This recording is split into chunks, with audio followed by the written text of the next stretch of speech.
Hello and welcome to Realms Edge Gaming. In this episode we're going to be taking a look at the Citadel sprays and we're going to explore where they get their names from. In total there are 13 sprays that make up the range, and we're going to start off with our first one, which is Chaos Black. So Chaos as a concept appears in both the Age of Sigmar universe and also the 40k one too. And as you can see here, the colour black actually tends to make up a lot of their armour, whether that's the Chaos Space Marines here or the Chaos Warriors, I think part of the Slaves to Darkness force there. So we've got Chaos being represented by the colour black. Our next colour that we're going to take a look at is Retributor armour. Now this seems to come from the Retributors from the Stormcast, and as you can see here their armour is the kind of golden colour that we use when we use our spray. And it says here, this is taken from the Games Workshop website: the shimmering golden wrath of the heavens made flesh, the Retributors live up to their name, dealing merciless justice to the sworn enemies of order in blinding flashes of celestial anger.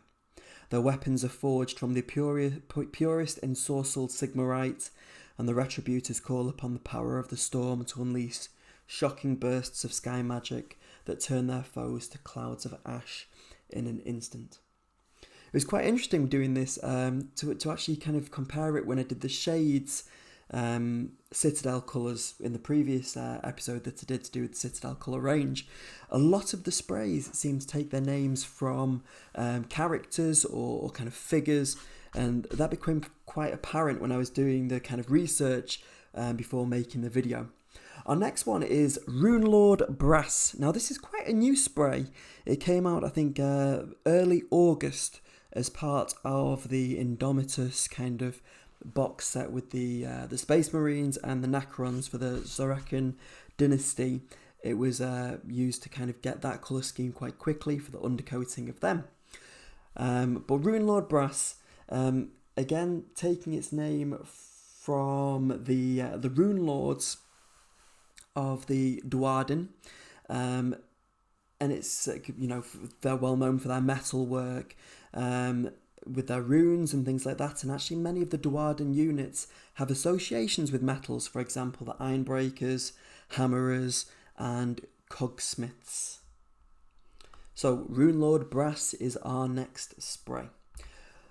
This one is Mephiston Red, and it takes its name from Mephiston, chief librarian amongst the Blood Angels, and you can see the colour red represented on the model there, again with the Blood Angels tying in with the red. And it says, as chief librarian of the Blood Angels, Mephiston is a formidable psyker, though he is equally at home cutting down the enemies of the Emperor with his force sword, Viterus, or the searing beams of his plasma pistol. Mephiston can be assembled aiming his pistol with his right hand or wiping his mouth on the back of his gauntlet. Could he even be wiping the blood from his fangs? So this is our spray, Mephiston Red. Our next one we're going to be looking at is Deathguard Green, and this takes its name from Deathguard, one of the factions from 40k and one of the worshippers of the Chaos God Nurgle. I suppose in Age of Sigmar the equivalent of that faction would be the Maggotkin of Nurgle, but Deathguard Green takes its name from the Deathguard, the 40k faction. Okay, moving on to Leadbelcher. Now, Leadbelchers are an ogre unit. They're these ones here, and these are the ones where they carry the cannons and they load it up with scrap and other bits of metal and then fire it at the enemy. Leadbelcher is a metallic colour. It's like quite a dull, worn silver, tarnished silver colour, much like the kind of weaponry that these Leadbelcher units carry. So we've got Leadbelcher there as one of our sprays. Moving on to our next one, we've got Wraithbone. So Wraithbone is actually a construction material used by the Eldar. Though Dark Eldar cannot use it due to its psychic nature, they can, however, go and borrow it from their cousins. So Bone Singers create it by manifesting psychic energy in the material world as a crystalline structure. In its raw form, Wraithbone is a hard, smooth, white substance that is comparable to steel in terms of strength, though it's less ductile and weighs much less. we've got Zandri Dust next. So this takes its name from one of the places in the world that was, in the old world, in Warhammer Fantasy.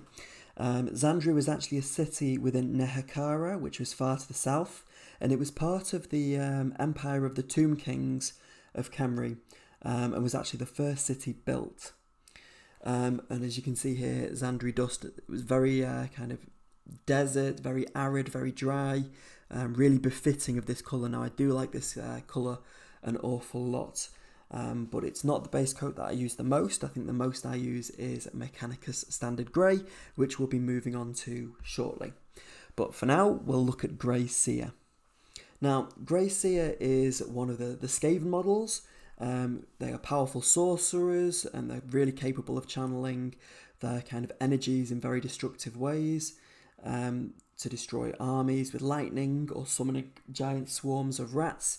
And you can see here the kind of the grey colour there, matching with the kind of the clothing, the cloak, the ragged kind of rags that they're wearing. So that is Grey Seer. We'll move on to Munitorum Varnish. Now this is different. This isn't actually for a base coat. This is to varnish your figures once you've painted them. And it's named after the Departamento Munitorum, also called the Adeptus Munitorum, is a department or subdivision of the Adeptus Administratum devoted to the general administration, personal assignment, supply and logistics of the Astra Militarum. So this is a kind of one that we'd use to protect our figures once we'd painted them with the Citadel range. And it's something, to be honest with you, that I need to do more of. More often than not, I just kind of paint them up and then leave them, but they do start to show signs of wear and tear. So something that I need to get into the habit of doing a little bit more on. Our next colour, Macragge Blue. So Macragge is actually an Imperial civilized world located in the southern reaches of the eastern fringe of the galaxy in the Ultima Segmentum. Also is the chapter homeworld of the Ultramarines chapter of the Space Marines and the capital of the Ultramarines realm of Ultramar. And we can see here how the Ultramarines have got that very blue colour, which Macragge Blue is kind of matching up with nicely there as kind of a first kind of base coat, and then that can be kind of layered up with Ultramarines Blue, Cantor Blue, and other kind of highlighting colours. But we'll look at those colours when we explore the layer paint range and the base range, if that is something that you would like me to do. Right, moving on to my favourite spray. This is the one that I use probably the most when I'm doing my armies. So I've got Gloomspite Gits. It's probably the main one that I use, and this is the colour that I kind of end up base coating them very, very frequently in, and that is our Mechanicus Standard Grey. So, the Adeptus Mechanicus is the official name within the Adeptus Terra for the cult Mechanicus, or the cult of the machine, based on Mars, which provides the Imperium with its scientists, engineers and technicians, lots of kind of greys, metallics, and this is where we kind of get our standard grey colour. If we look at the codex there, we can see kind of very similar colours on the front there. Moving on to our final spray, we've got Corax White. So Corvus Corax, also known as the Liberator, the Deliverer, the Ravenlord, or Chooser of the Slain, is one of the currently missing Primarchs of the Raven Guard chapter of Space Marines.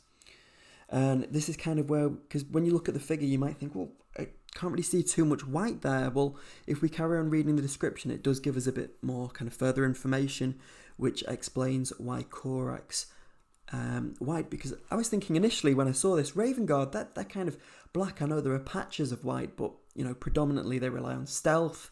There's lots of kind of black and grey, but this is where it says about the white. Corax presented a striking countenance, at least when he wished to be seen. His skin was alabaster white, and he was possessed of shoulder-length hair as black as the feathers of his namesake, the raven. So it kind of was reference to the colour of his skin, which was alabaster white. He kind of strikes me as almost kind of vampiric in his appearance. So that hopefully explains to you some of the names of the spray paints, the Citadel range, and why they have that name given to them.